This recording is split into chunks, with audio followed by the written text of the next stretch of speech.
طرح اسے سر انجام دے رہے ہیں. ہم سارے اس کے معتقد ہیں اور انشاءاللہ یہ سیاہ بادل چھٹیں گے انشاءاللہ. جب ظلم انتہا کو پہنچتا ہے تو ظلم مٹ جاتا ہے اور اس سے زیادہ ظلم نہیں کیا جا سکتا کسی بھی عوام پر, کسی بھی قوم پر, کسی بھی ملک پر.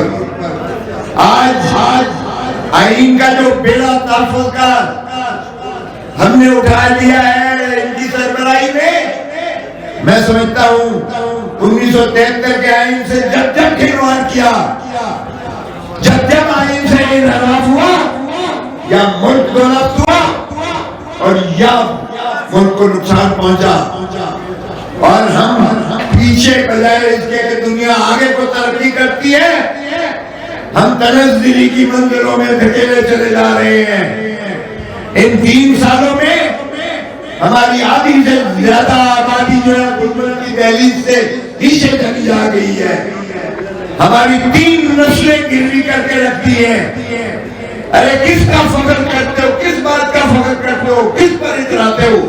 بھیک لے کر آپ کشکول کا ڈرم لے کر بھیک مانگتے ہو دنیا سے اور پھر کہتے ہو ہم اسلامی سربراہی کانفرنس بھی کروائیں اور اس کی سربراہی بھی ہمیں ملے.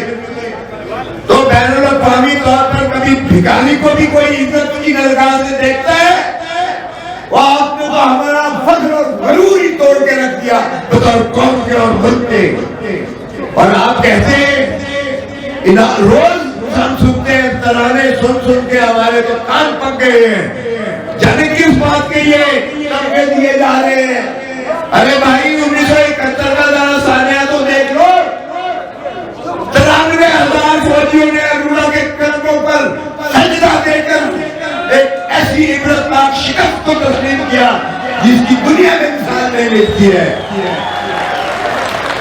مجھے نہیں سمجھ آتی ہے کاش کہ ابوظ الرحمان کمیشن کی رپورٹ پر عملداری کر کے ان کو چوکوں میں لٹکایا جاتا اور قوم ان سے حساب لیتی کہ یہ آدھا ملک جو آپ نے توڑ دیا ہے وہ اس کا کوئی ذمہ دار ہے کہ نہیں ہے. جو قومیں اپنا ماضی فراموش کر دیتی ہیں ان کو کوئی ذمہ رہنے کا حق نہیں ہے. اور ہم کیوں نہیں حساب لیتے ان سے؟ وہ بھائی بتائے تو صحیح کہ وہ ٹائیگر جو کہتا تھا اور کہتا تھا کہ I want the soil of Bengal minus the Bengalis, اور جو بنگالیوں کو کہتا تھا کہ ہم ان کو غرق کر دیں گے اوشن میں, اس کو جو ہے بحیرہ میں پھینک دیں گے, وہ کدھر گیا؟ اور وہ فخر جو کرتے تھے کہ ہم بہت بڑی طاقت ہے اور دنیا کی 5ویں بڑی اور 6ٹھی بڑی ہے اور پتہ نہیں کیا کیا ہے, وہ کس چیز کا اتراتے ہیں بھائی؟ حساب تو دے دو. آپ کا ایک بنگلہ جو ہے کسی کے گھر کا کوئی قبضہ کر لے تو آپ مرنے مارنے پر ہی نہیں آتے, آپ سپریم کورٹ تک جاتے ہو اس کی نالش لے کر اور واپس لیتے ہو. یہاں تو عجیب ہی سلسلہ ہے. ایک چوکیدار کو آپ نے جو ہے فرض سونپا ہے کہ آپ نے بارڈرز کا حفاظت کرنا ہے, آدھا ملک کو توڑ دیتا ہے اور باقی آدھے کے پیچھے پڑا ہوا ہے. اور تحفظ آئین کی جب بات کرتے ہیں تو اس آئین میں نیچے سے لے کر اوپر تک مقتدر کرتا ہے آپ کو. ریاست عوام ہے پاکستان کی, باقی ساری سروسز ہیں, ان کو عوام کے خون پسینے کے, آپ کے خون پسینے کی کمائی کے ٹیکسوں سے تنخواہ دار ہے, چاہے وہ آرمی چیف ہو, چاہے چیف جسٹس ہو پاکستان ہو, چاہے کوئی بھی سرکاری ملازم ہو, وہ آپ کا ملازم ہے, آپ کا ملازم ہے, آپ کا تنخواہ دار ہے, آپ پے ماسٹر ہے.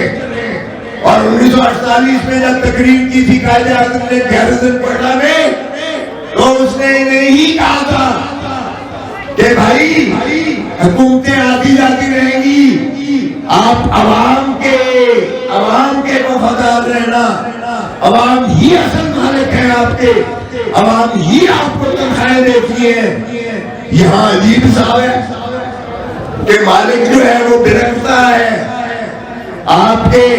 اور ہمیں تو اب احساس ہوا نا جب مسنگ جب جو ہے یہ گمشدگی، جبری گمشدگی کا جب پنجاب میں شروعات ہوئی تو پھر پنجاب کو پتا چلا کہ آپ کے ساتھ کیا ہو رہا ہے بلوچستان میں۔ بلوچستان کا ہر گھر جبری گمشدگی کا شکار ہے۔ کسی کا بچہ جو ہے اغوا ہو گیا ہے اور وہ تصویریں لے کے ہاتھ میں پھر رہا ہے، کسی کی جو ہے باپ جو ہے اغوا ہو رہا ہے، وہ بیٹا یتیمی کی حالت میں وہ گزار رہا ہے، کسی کا خامد جو ہے وہ آج تک گم ہوا ہے تو وہ بیچاری جو ہے بیوہ بن کے، ایک قسم کی بیوہ بن کے، نہ اسے یہ پتا ہے کہ میرا خامد زندہ ہے، نہ اسے یہ پتا ہے کہ وہ مر گیا ہے۔ ایسی کیفیت میں آپ پاکستان کو مضبوط دیکھنا چاہتے ہیں؟ ارے بھائی رحم کرو، اس دھرتی ماں پر رحم کرو۔ بہت لوٹ لیا، بہت لوٹ لیا، پھر لٹیروں کو بٹھا دیا۔ جس نے 17 سیٹیں جیتی ہیں 8 فروری 2024 میں، اس کو وزیر اعظم بنا دیا گیا ہے، اور جس نے 180 سیٹیں جیتی ہیں وہ اڈیالہ جیل میں پابا سلاسل ہے۔ یہ کہاں کا انصاف ہے؟ یہ کہاں کا انصاف ہے؟ اور پھر انتہا دیکھیے، پہلے کم از کم روایات میں عورت کو ہاتھ نہیں لگاتا تھا۔ ضیاء الحق نے پھانسی دی، وہ مردود نے کوڑے مارے، لیکن کسی عورت کو، کسی کے گھر کی چادر چار دیواری کو اس طرح پامال نہیں کیا گیا تھا۔ یہاں پنجاب کا کوئی گھر نہیں ہے جہاں پی ٹی آئی کا نام لیوا یا جھنڈا اٹھا کر رہے اور اس کا گھر پر ریپ نہ ہوئی ہو، اور اس کے گھر پہ فسائیت نہ ہوئی ہو، اور اس کی چادر چار دیواری پامال نہ ہوئی ہو، اس کی ماں بہن بیٹی کو اغوا اٹھایا نہ گیا ہو۔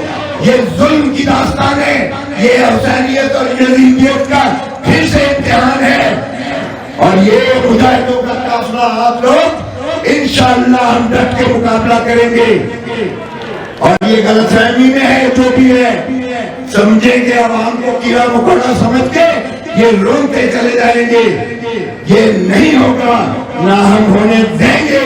اور انشاءاللہ آپ دیکھیں گے محمود خان نجفی کی قیادت میں اور دیگر آپ لوگ جو بیٹھے ہوئے ہیں، آپ کی طاقت کے ساتھ انشاءاللہ ہم چوروں، لٹیروں اور ڈاکوں کو بھگائیں گے اور ان کے ایک ایک چیز کا حساب لیں گے۔ یہ غلط فہمی میں ہے، اگر یہ سمجھتے ہیں کہ یہ اس بھی چیز پر یہ جو ہے قابو پا لے کر ہمیں غلام رکھیں گے۔ او بھائی، اگر غلامی ہی لینی ہوتی تو وہ خاکی حیات والا بہت اچھا تھا، جو کم از کم انصاف تو دیتا تھا، عام آدمی کا انصاف تو میسر تھا۔ تو پھر خاکی وردی کی غلامی میں ہمیں جانے کی کوئی ضرورت نہیں ہے۔ اور یہ دیکھیے اس ملک کے 77 سالہ جو تاریخ ہے، اس میں مذاق کیا ہو رہا ہے ہمارے ساتھ۔ کیا ہمیں آزادی ملی؟ کیا وہ علامہ اقبال کا خواب جو تھا جس میں اس نے کہا، اور آپ کو دیکھیں کس طرح سے اس نے جگایا، تو شاہی ہے تلوار ہے کام تیرا، تیرے سامنے آسمان اور بھی ہے، اسی روز و شب میں الجھ کر نہ رہ جا کہ تیرے زمان اور بھی ہیں۔ یہ ہے مقدر جو اس مسلمانوں کا ہے، اور یہ ہے آپ کا عظمت جو ہے۔ اور پھر اس نے کہا کہ تو، یعنی اس نے دیکھے خودی کے تصور کو کس قدر انسان کو اور آپ کو اور مسلمانوں کو کہا، اس نے کہا خودی کو کر بلند اتنا کہ ہر تکلیف سے پہلے خدا بندے سے خود پوچھے بتا تیری رضا کیا ہے۔ یہ ہمارا مقام تھا، ہمیں بھکاری بنانا بالکل یہ گوارا نہیں ہے۔ اس نے کہا تو جھکا جب غیر کے آگے، نہ تن تیرا نہ من تیرا، اور جب ہم بھیک مانگ کے، ہم آئی ایم ایف کے سامنے گر گڑا کے ہم جو ہے اپنا قرضے لیتے ہیں، تو ہمارا شرم، سر جو ہے ہمارا شرم سے جھک جاتا ہے۔ تو جھکا جب غیر کے آگے، نہ تن تیرا نہ من تیرا۔ اور کیوں اتنی بڑی، اتنی طاقت کو، 25 کروڑ عوام ہیں، دنیا کی 5ویں 6ٹھی ہم بڑی ریاست ہے، ایٹم پاور ہے ہمارا، ہمارے پاس 35% یعنی 35 سے کم عمر کی 70 سال کی 70% 70% ہماری آبادی 35 سال سے کم عمر کی ہے. ہمارے پاس دنیا کی سب سے پاورفل، طاقتور، یوتھفل ہیومن ریسورس ہے. یعنی افرادی جو قوت ہے ہمارے پاس، یہ دنیا میں سب سے زیادہ 70% 35 سال سے کم عمر کے ہے. ہماری اتنی بڑی طاقت کو اگر ہم اپنا قومی حمیت اور غیرت کے ساتھ اس کو طاقت پہ بدلیں گے تو پاکستان دنیا کے افق پر انشاءاللہ چمک کر رہے گا. لیکن آپ نے ہماری غیرت اور حمیت کو بھی مار کے رکھ دیا ہے. خدا کا خوف کرو، ابھی بھی ہوش کے ناخن لو. آدھا پاکستان ٹوٹ گیا، آدھے پاکستان کے پیچھے پڑے ہوئے ہو، پھر صفے دیتے ہو گداری کے، اور تم ہوتا ہی کون ہو گدار کہنے والے. تم نے لیاقت علی خان کو قتل کیا تو سیکورٹی رسک کہا، محترمہ فاطمہ جناح کو سیکورٹی رسک کہہ کے ہرایا، بھٹو کو سیکورٹی رسک کہہ کے قتل کیا، بے نظیر کو شہید کیا سیکورٹی رسک کہہ کے کیا، نواز شریف کو ہائی جیکنگ پلین میں 25 سال سزا کروائی سیکورٹی رسک کہہ کے کیا. اب عمران خان کو سیکورٹی رسک کہہ کے جیل میں ڈالا ہوا ہے. اور بس کر دو، جو بھی قوم کی جو ہے دلوں کی دھڑکن ہوتا ہے اس کو مار دیا جاتا ہے. یہ کیا دشمنی کا کام ہے یا یہ پاکستان کی محبت کا جو ہے غمازی کرتا ہے؟ تو اب ہم ہونے نہیں دیں گے. عمران خان کی انشاءاللہ قوم، ساری 25 کروڑ قوم جو ہے اس کی دعا گو ہے، اور انشاءاللہ اس نے جو سٹینڈ لیا ہے آپ کی خاطر جیل میں پڑا ہوا ہے، آپ کی خاطر وہ کمپرومائز نہیں کرے گا. اس نے مجھے خود کہا کہ نہ میں ڈیل کروں گا، نہ میں ان چور لٹیروں کی طرف بھاگ کر سکوت محل میں جاؤں گا. میرا مرنا جینا اسی دھرتی میں ہے. یہ مجھے ساری جیلیں ہی کیوں نہ پھرا لیں، میں عوام کو حقیقی آزادی دلا کر رہوں گا. میں آپ کو بار دیگر مبارکباد پیش کرتا ہوں اس عظیم الشان جلسہ کے انعقاد پر، اور انشاءاللہ فتح قریب ہے. پاکستان زندہ باد. تحریک تحفظ آئین پاکستان زندہ باد.